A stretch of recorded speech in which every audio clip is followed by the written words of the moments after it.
You open the fridge, it is full.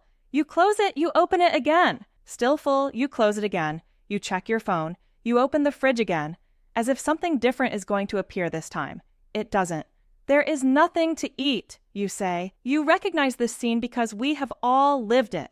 And this scene perfectly summarizes one of the strangest paradoxes in human history. We live in an age of abundance, and we are still hungry. Right now, if you walked into any supermarket anywhere in the world, you would find between 40,000 and 50,000 different products. At no point in human history has this much food been this easily accessible. And yet, in this very age of abundance, more than 800 million people around the world experience chronic hunger. But that is not the real question of this video. The real question is this: why do people who are full still feel hungry? Why do we stand in front of a packed fridge and say, there is nothing to eat? Why are we hungry again 30 minutes after eating? And why do some foods never satisfy us? The answer is not in the stomach. It is in the brain. In 2011, neurologist Dr. Dana Small and her team at Yale University examined brain scans of people while exposing them to food. Even when participants were not given real food, when only images and aromas were presented, the brain's reward center, the nucleus accumbens, activated exactly as if a real meal had been eaten. In other words, the brain could barely distinguish between imagining eating and actually eating. This study revealed that appetite is not a matter of the stomach at all. It is entirely a matter of the brain. In the late 1990s, neuroscientist Dr. Kent Berridge at the University of Michigan designed an experiment. He completely disabled the dopamine system in the brains of rats, the system responsible for generating the feeling of reward. The expectation was simple: the rats would stop eating. But the rats did not stop eating. They kept going.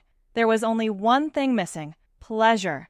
The dopamine-free rats were eating, but they were not being satisfied. With this finding, Berridge revealed the neuroscientific difference between wanting and liking.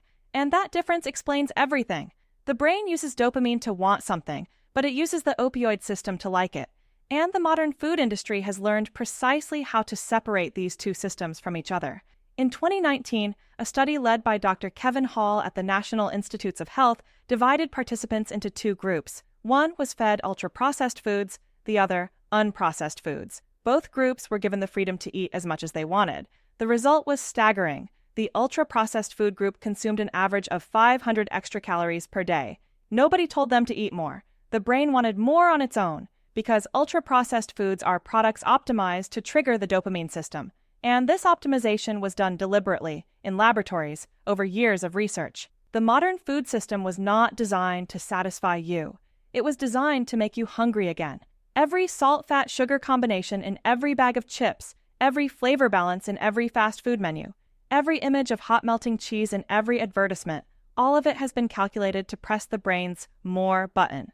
Dr. David Kessler, former head of the U.S. Food and Drug Administration, became one of the first officials to explicitly document this in his 2009 book, The End of Overeating. Kessler revealed that major food companies had spent years testing the eating point of foods in laboratories, that precise moment just before the feeling of fullness begins, and had designed their products not to stop at that point but to jump right past it. If hunger is a brain matter, and that brain is being systematically manipulated, are we eating by free will? In that moment when you open the fridge for the third time, is it really you making the decision? Or is that hand movement the output of an algorithm that a multi-billion-dollar industry has been refining for decades? Now that you know all of this, the next time you open the fridge, what are you going to feel?